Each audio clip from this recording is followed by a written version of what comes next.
And good day. This is Kent Barnes, Superintendent of Schools for the Holly Area School District. And this is the second of a short podcast dealing with a significant issue this week. And today is Tuesday, October the 19th. And I'd like to share some information with you regarding a school district's budget. The impetus for this podcast came as a result of meeting with individuals last week. When individuals were meeting with me and said, we've listened to our politicians and we agree with them that 100% of all the monies should go to the classrooms. I said, I totally agree with you. I think you're absolutely right. There's just a few things we need to find dollars for, though. I said, water, sewage, gas, uh, electricity, insurance, not just salaries and things. And what was so ironic, I had people looking at me saying, you pay for the water and sewage? And I mentioned that here in the village of Holly, the school district is the largest consumer of water and sewage. We're the village's largest customer. And so the follow-up question was, well, of course you get a cut rate. And no, we don't get a cut rate. Individuals looked at me and said, so you have to pay for natural gas and electricity, so you get a cut rate on that. And I said, well, no.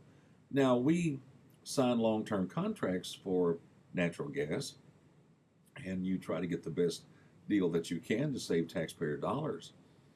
Why would you need insurance?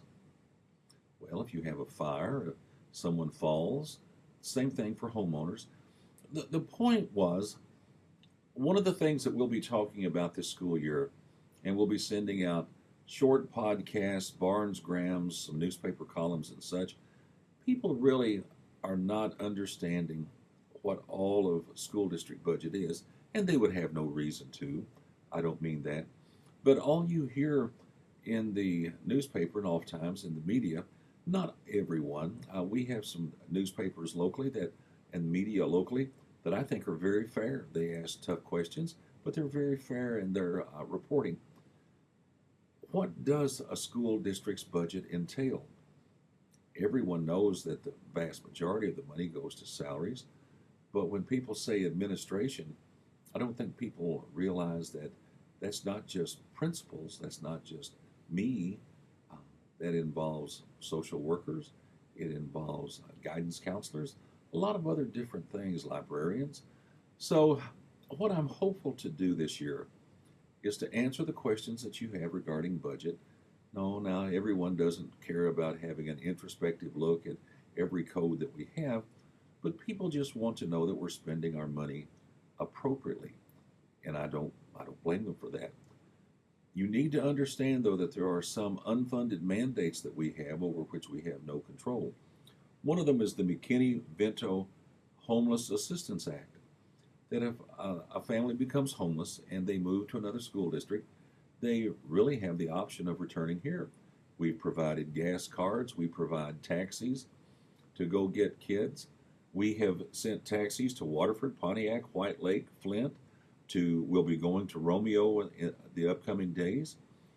And people say, well, why are you doing that? Don't do that. Well, it's federal law. It's not a matter of doing it.